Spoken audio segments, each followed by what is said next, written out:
오늘 예배하시는 여러분들에게 하나님께서 모세와 여호수아에게 주셨던 그 소망의 역사가 은혜와 축복으로 함께 하시기를 주님의 이름으로 기원합니다.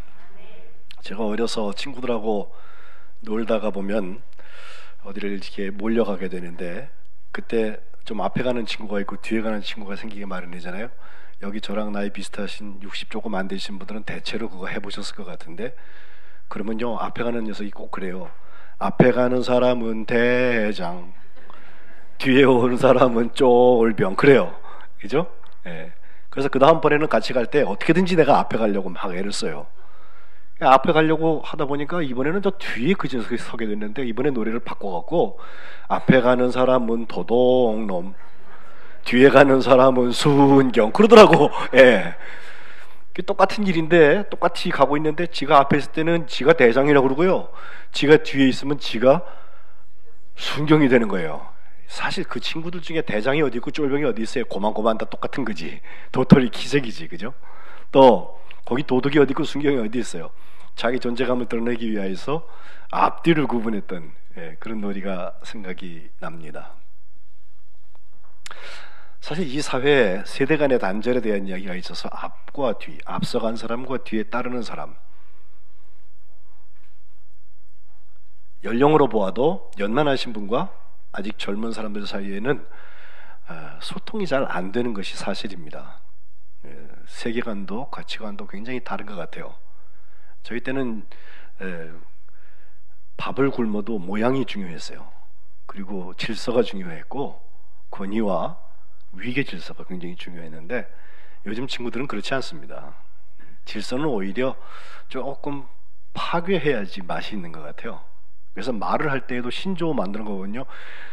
뭐가 뭔지 모르겠어요, 저는 아무리 봐도. 제가 그래서 설교 준비하면서 2018년도에 만들어진 신조어들을 쭉 들여다봤더니 정말 말을 뒤집어 놓기도 하고 뭐 어떻게 줄이기도 하고 하면서요. 근데 청소년들끼리는 이 말을 쓰고 있거든요 지금. 그러니까 방언이야, 제가 보기에는 확실한 방언이야. 예. 몇 가지 제가 소개할까요? 여러분, 롬곡이 뭔지 아세요? 롬곡? 처음 보시죠? 롬곡이라고 써놓고 딱 뒤집어서 보면 눈물이에요. 글씨 모양이. 그 얘들은 눈물이라고 안 그러고요, 롬곡 흘린다 그래요. 뭐 그 다음에 뭐 많습니다. 굉장히 많은데 한 100가지쯤 제가 쭉 써놓았는데, 갑분싸가 뭐예요? 갑자기 분위기 싸해지는 거. 이걸 내가 어떻게 알아듣냐, 그죠? 예, 예. 우리 어르신들이 좀 알아들으면 좋은 언어가 하나 있어요. 우물정자 있잖아요, 샵. 예? 그 다음에 영어로 G를 옆에다 써요.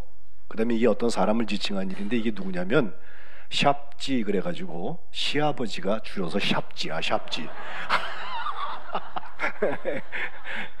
그러니까 새댁들이 말이에요, 샤브지 왔다 그럴 때 샵지 왔다 그런다, 블라블라 굉장히 많아요. 어찌하든 앞선 세대가 따라오는 세대에게 자기들이 살아왔던 경험과 지혜를 잘 전수해서 넘겨주고, 또 뒤에 오는 세계는 앞으로 열려지는 미래가 너무 빨리 발전하고 이렇게 변화되니까 그 살아가는 방식, 또 그들이 경험했던 어떤 영적인 실제에 대해서 자기들이 잘 무장해서 그것을 더 발전시켜 나가야 우리 가문이 잘 되는 것인데, 현실은 그게 막혀버렸단 말이에요. 다음 세대들에게 우리 앞선 세대들의 일들은 왠지 구식인 것 같고 old fashion, 그리고 너무 아날로그예요. 아날로그. 예? 그럼 말이 안 통해, 답답해, 짜증나, 얘들 이러면 끝납니다. 그죠? 그러다 보니까 이 사회에 어른이 실종됐다, 그 자리에 꼰대만 남았다, 이런 말들을 청년들이 해요. 근데 저는 그 말을 나쁘게 생각 안 씁니다. 저도 기성세대인데 오히려 그만큼 롤 모델을 찾고 싶은, 저 사람같이 살면 참 좋겠다,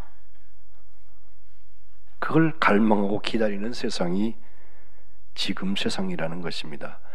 이 앞선 세대와 뒤따라가는 세대를 통합하는 열쇠가 있다면 역시 소망입니다. 그들이 같은 것을 바라보고 같은 것을 꿈꾸고 같은 사명을 붙들고 있으면 아브라함과 이삭과 야곱과 또 요셉, 그리고 지난주에 보았던 모세를 통하여서 하나님께서 원위치 시켜놓는 출애굽의 자리에서 본 것처럼 그것이 꿈이든 그것이 비전이든 그것이 사명이든 하나님의 소망의 줄에 설 수 있는 것입니다. 그러므로 우리가 소망한다기보다는 소망이 우리를 지켜줄 수 있어요. 모세와 여호수아야, 이것은 뭐 사수와 부사수 같은 것인데 함께 감당했던 그 사명의 소망이 아름다운 이유는 모세가 모세를 부르셔서 시작하신 출애굽은 여호수아를 통하여서 입가나안, 가나안으로 들어가는 일을 통해서 완성되고 있습니다.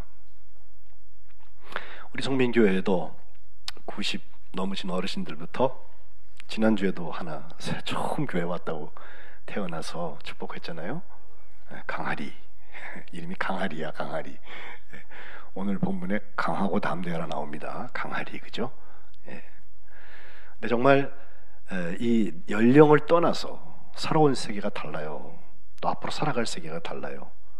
그러나 한 100년 후에는 다 천국 가서 만날 거 아니에요, 우리?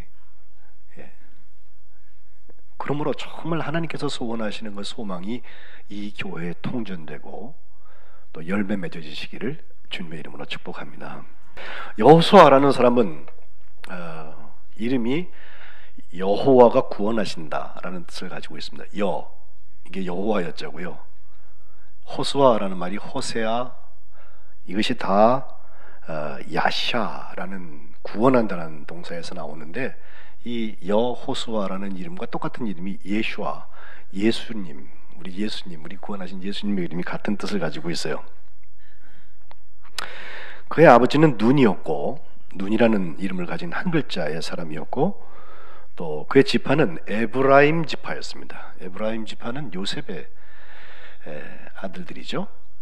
그리고 보면 하나님께서 사실 예수님을 태어나게 하는 것은 이제 다음 주에 볼 갈렙의 조상이 되는 유다 지파를 통해서 하나님의 일이 구원의 사역이 크게 일어나는데, 요셉의 끝에 바로 레위 지파였던 모세와 그 다음 에브라임 지파, 요셉의 아들의 그 지파에서 나온 여호수아를 통하여서 이 구원 사역이 이루어지는 것을 보면 참 놀라운 관계입니다. 이 지파가 달라요. 예?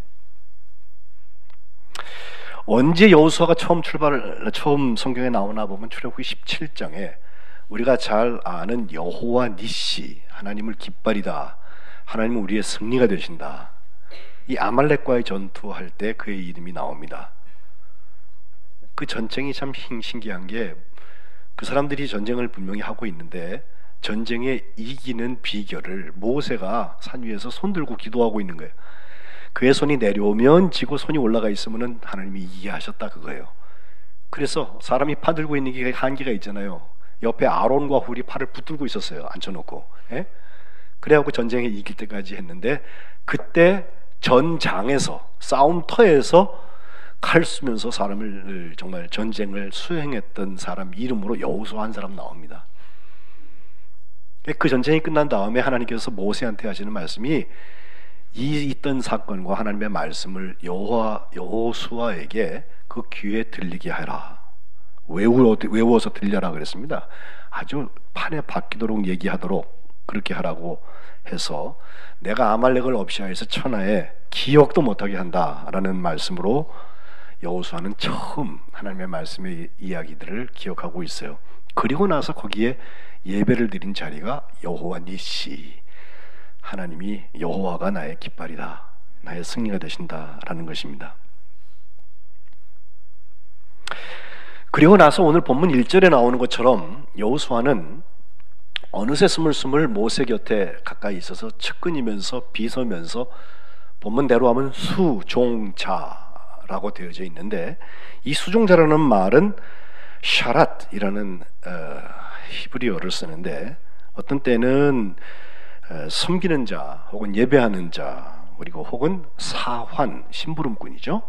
뭐 이렇게 번역되기도 하는 말입니다.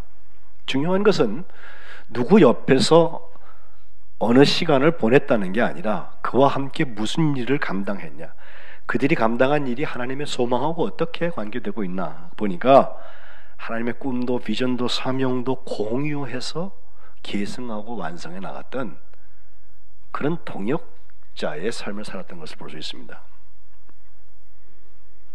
특별히 모세가 이스라엘 백성 중에서 아무도 거기 들어오지 말라고 하나님께서 아예 딱 선을 그어버리시고 하나님의 십계를 받으러 갈 때에도 여호수아는 따라갔어요. 물론 하나님을 만날 때는 띄워놓고 갔는데 한참 따라가고 받아갖고 내려올 때도요, 금송아지 이후에도 내려올 때도 여호수아가 제일 먼저 만나요. 아직 백성한테 가기 전에. 마치 무슨 부관처럼, 그리고 아주 가까운 신복처럼 모세 옆에 있는 것을 볼 수 있습니다. 출애굽기 33장 11절에 보면 사람이 자기 친구하고 이야기하는 것처럼 여호와께서 모세와 대면하여서, 지난주에 제가 페이스 투 페이스, 얼굴을 대면하여서에 대한 말씀을 드렸는데, 말씀하셨는데, 그런 다음에 모세가 진으로 돌아갔어요. 진영으로 돌아갔는데 눈의 아들 젊은 수종자 여호수아는 회막을 떠나지 않았다. 네. 다음 세대가 정말 하나님의 소망을 품으려면 앞선 세대가 예배드린 다음에 간 다음에도 이 자리에서 하나님하고 기도하고 있을 수 있으면 좋겠어요. 하나님하고 깊은 교제를 하고 있는 거예요. 회막을 떠나지 않아. 예배가 그렇게 좋아. 예? 젊은 세대는 우리보다 할 일이 훨씬 더 많은 것 같죠? 그렇지도 않습니다. 예. 그런데 흥미가 달라요. 소원이 달라요. 예배당에 앉아있으면 왠지 따분하고 뒤처지는 사람인 것처럼 생각하는 경향들이 젊은이한테 있어요. 제 딸아이가 지금 일본에 가 있는데, 걔가 미국에서 한 6년 사는 동안에 그 패션 디자인 업계가 워낙 그렇기도 하고, 미국에서는 굉장히 성적 문란도 심하고 심지어는 마약을 하거나 이런 사람들도 굉장히 많고, 뭐 게이를 비롯한 동성애자들도 자기 반에 여럿 있고 뭐 다 알아요, 자기들이. 예. 그걸 정죄하지 못하게 돼 있는 사회예요, 미국이란 나라는. 그런데 거기서 주일날 교회 간다고 그러면 자기밖에 없어요. 예. 진짜 외로운 왕따가 돼서도 아버지가 또 얘기가 나서 그런지 제가 라이브 스트리밍으로 늘 볼 수 있는 그 예배 꼭 가서 참석하고, 카메라맨이 한 번 꼭 걔를 찍어주고 그랬던 기억이 있어요. 근데 여러분 잘 생각해 보세요. 정말 하나님의 전이 좋아야 되잖아요. 여기서 예배하고 하나님을 만나는 게 세상에 그 무엇보다 좋다고 하는 것을 우리 자녀들에게 줘야 되지 않아요? 이건 뭐 그렇게 해라고 야단친다고 따라 됩니까? 안 됩니다. 그래도 가능성 있는 방법은 내가 그게 좋아야 돼. 내가 거기에다 헌신할 수 있어야 돼. 내가 거기에다 올인할 수 있어야 돼. 그걸 보면 자녀들이 마지못해서 따라해요. 그래서 선친들이 하나님 나라에 간 다음에 그 십자가를 그 다음 자녀들이 또 그 자리에서 지는 거예요. 교회에서는 거룩함내 사람들 앞에서 별난 소리를 다 하고 있어도 속으로 좋지 않아. 진정으로 하나님하고의 사귐이 없어. 하나님하고 대면하지 않습니다. 그런데 어떻게 내 자녀가 하나님을 대면하려고 하겠어요? 모세의 측근이었던 여호수아는 모세를 통해서 봤어요.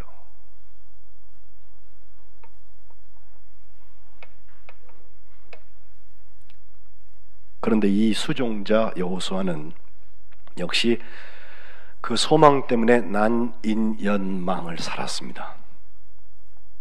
그 대표적인 사건 하나를 우리는 정탐꾼에서 봅니다. 각 지파에서 한 사람씩 뽑아서 12사람을 가나안 정탐을 시켜놓았더니 갔다 와가지고 보고를 하는데 12사람 중에서 10사람은 대다수고요, 팩트를 얘기한 것일 것입니다. 뭐라고 말합니까? 민수기 13장 31절. 우리는 능히 올라가서 그 백성을 치지 못한다. 그들은 우리보다 강하다. 이스라엘 자손 앞에서 그 정탐한 땅을 악평했다고 했는데, 우리가 두루 다니면서 정탐한 그 땅도 그 거주민을 삼키는 땅이다. 거기서 모든 백성들은요, 신장이 장대한 자들이고 거기서 네피림의 후손인 아낙 자손의 거인들을 보았다. 우리는 비교해보니까 스스로 보기에 메뚜기 같더란 말이죠. 그들이 보기에도 우리가 메뚜기 같았을 거다, 가소로웠을 거다. 이거는 팩트입니다. 그러나 꿈의 해석이 하나님께 있는 것처럼 팩트를 해석하는 것도 소망의 사람은 달라 봅니다. 이 소리를 듣고 온 회중이 소리 높여서 부르짖으면서 밤새도록 울었다고 그랬어요. 통곡했다고 그랬어요. 이제 죽었단 말이야. 아니 애굽에서 죽거나 아니면 광해에서 오다가 죽었으면 좋을 걸 여기까지 와가지고 이제 들어가야 되는데 거기 있는 사람들한테 칼에 맞아 죽을 일이 있겠나? 우리 처자들은 다 포로로 잡혀가겠네 하면서 아직 일이 일어나지도 않았는데 자기들이 초상이 났어 벌써. 차라리 사로잡히느니 애굽으로 돌아가는 게 낫지 않겠냐 하면서 한 지휘관을 세워서 애굽으로 돌아가자 구테타. 그러자 모세와 아론은 이스라엘 자손의 온 회중 앞에서 엎드렸다 했습니다. 이 엎드린다는 게 사실 기도의 자리인데 모양으로 보면요 꼭 재판정에서 그들의 처분을 바라고 있는 것처럼 보여져요.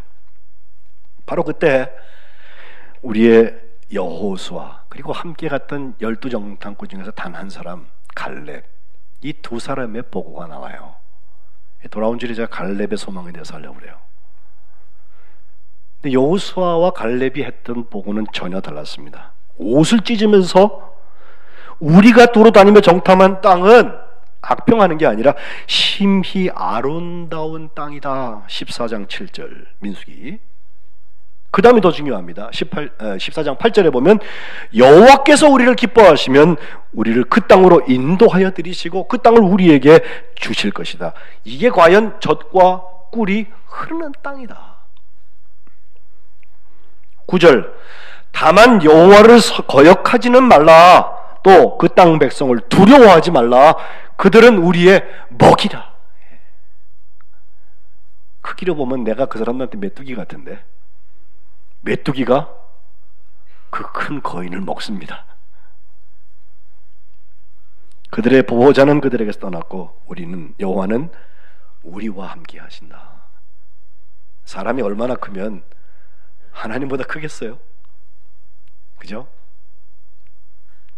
그러니 그들을 두려워하지 말라고 보고합니다. 14장 10절에 보면요 온 회중이 그런 보고하는 두 사람한테 돌을 들었어요. 이거 던지려고 그래요. 아마 모세 아론까지 한꺼번에 4사람 정도는 지금 돌 맞아 죽게 생겼다고. 그런데 그때 여호와의 영광이 짜잔 회막에 거기서 모든 이스라엘 자손에게 나타나셨다고 하는 것입니다. 이제 상황이 반전돼서 14장 맨 마지막에 보면 37절에 그 원망하게 보고했던 많은 사람들 10사람입니다. 이 사람들은 여호와 앞에서 재앙으로 죽습니다. 그러나 38절 오직 눈의 아들 여호수아와 여분의 아들 갈렙은 생존했다고 성경 기록하고 있습니다. 자, 전쟁에서 전투하던 사람이 수종자가 되어서 모세 옆에 붙어 있다가 지금 현장에 갔다 왔어요. 정탐을 하러 갔다 왔어요. 그리고 보고하는데 내가 모시는 분이니까 좋게 얘기해 주려고 한 게 아니야. 예. 그들의 꿈이 같았어요. 그들의 사명이 같았어요. 하나님이 이 젖과 꿀이 흐르는 땅으로 우리를 들이시려고 하는 것을 자기가 알고 있어요. 그래서 저는 여호수아는 사명을 계승한 사람이다 이렇게 봅니다. 요즘 교회에 무슨 그 세습하는 문제 가지고서는 한동안 말이 많았잖아요. 근데 저는요 교회가 세습한 것 때문에 교회 안 나가는 사람은 더 웃겨. 진짜 가나안 교인이야 그거. 안 나가 교인. 가나안 뒤집으면 안 나간 건 아시죠 여러분? 가나안 안 나가. 그죠? 네. 아니 세습은 그 사람이 한 건데 내가 왜 예수를 안 믿어? 내가 왜 교회를 안 가? 이때까지 교회에서 예배하면서 하나님 만나고 예배했던 경험이 다 가짜였던 거야. 살짝 피한다고 다른 교회 간다고 그래요. 뭐 손학비는 피해가는 거니까 그렇게 할 수는 있을지 모르겠어요. 그러나 예배하는 삶이 쳐져서는 안 돼요. 예배 공동체가 깨져서는 안 돼. 그런데 내가 아비고 너는 아들이니까 내 거를 이어서 하라고 제가 무슨 세습하는 거 저는 그런 적 없습니다. 또 그럴 사람도 없습니다 지금. 그래서 드리는 말씀이 아니라 그거에 그 여부에 여러분 너무 신경 쓰지 마세요. 괜히 나만 다쳐요. 근데 정말 모세와 여호수아는 지파도 다르고 다 그런데 하나님께서 정말 아름다운 승계를 시키셨다고요. 뭘 승계시켰습니까? 지도자의 자리, 대통령의 자리를 넘겨준 겁니까? 아닙니다. 사명을 승계하는 거예요. 사명을. 주님이 하시려는 일, 주님의 소망을 함께 승계하는 거예요. 지휘권을 승계하는 장면, 모압 땅 느보성 앞에 아바림산에서 이제 120세 된 모세가 한 80쯤 된 여호수아에게 지휘권을 승계하는 장면이 나와요. 아, 참 보고 있으면 기가 막혀요. 거기 하나님께서 눈의 아들 여호수아에게 딱 한 가지 보세요. 그 안에 영이 머문다 그랬어요. 하나님의 신이 있는 사람이요. 하나님의 영이 있으면요, 정말 꿈을 보고 이상을 보고 그리고 예언을 한다고 그랬잖아요. 소망의 사람들입니다. 그러니 그를 데려다가 안수하고 그에게 위탁해서 들어가게 하라고 말이죠.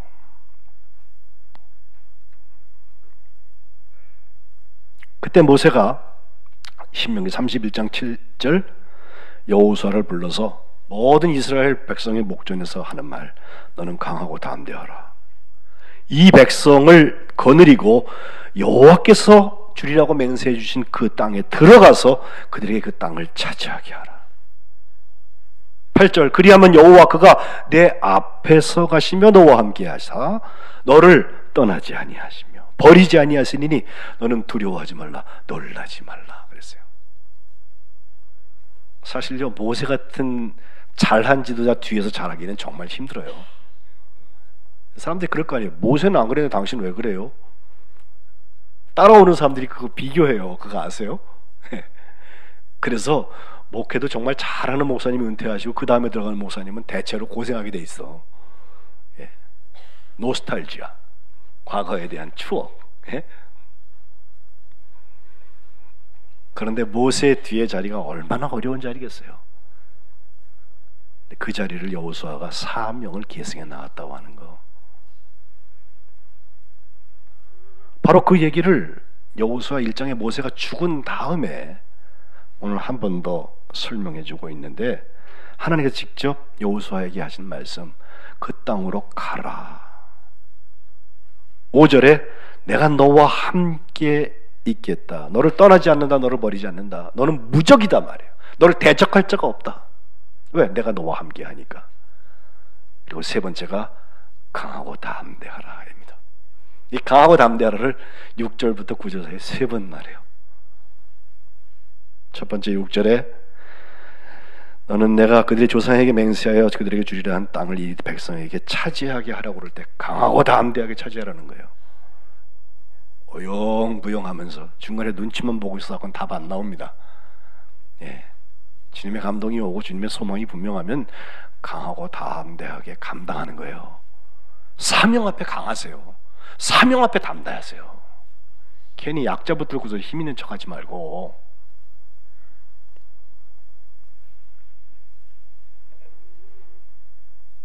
두 번째 강하고 담대하라는 오직 강하고 극히 담대하라. 조금 더 세요. 언제 그래야 되나? 하나님의 율법을 지킬 때 오직 강하고 극히 담대하라는 거예요. 모세가 내게 명령한 그 율법을 다 지켜 행해서 우로나 좌로나 치우치지 말라. 그러면 네가 형통한다. 여러분 형통하기 원하시죠? 형통하기 싫으세요? 난 형통 좋더라. 평탄한 거 좋더라 저는. 굴곡이 심해가지고 그냥 어느런 이랬다 어느런 저랬다가 그냥 정말 평탄하고 형통한 사람 가만 보면 하나님의 말씀이 그 속에 들어있어요. 그 테두리를 벗어나지 않아. 율법책을 내 입에서 떠나게 하지 말고 그것을 주야로 묵상하고 그 안에 기록된 대로 다 지켜 행하는 것, 이것이 오직 강하고 극히 담대하게 할 일이에요. 사명을 계승하는 사람은 내가 그 다음번 순서야 하고 순서 찾고 있는 사람이 아니에요. 내가 이만한 조건을 갖추고 자격을 갖추었어 라고 얘기하는 게 아니에요. 하나님께서 맡겨주신 그 사명에 율법으로 하나님의 말씀 앞에서 극히 강하고 담대한 사람을 말합니다. 여호수아의 소망은 이런 데서 드러납니다. 그리고 한 번 더 나오는 9절 마지막에 내가 내게 명령한 게 아니냐? 강하고 담대하라. 두려워하지 말고 놀라지 말아라. 내가 어디로 가든지 내 하나님 여호와가 너와 함께 하느니라.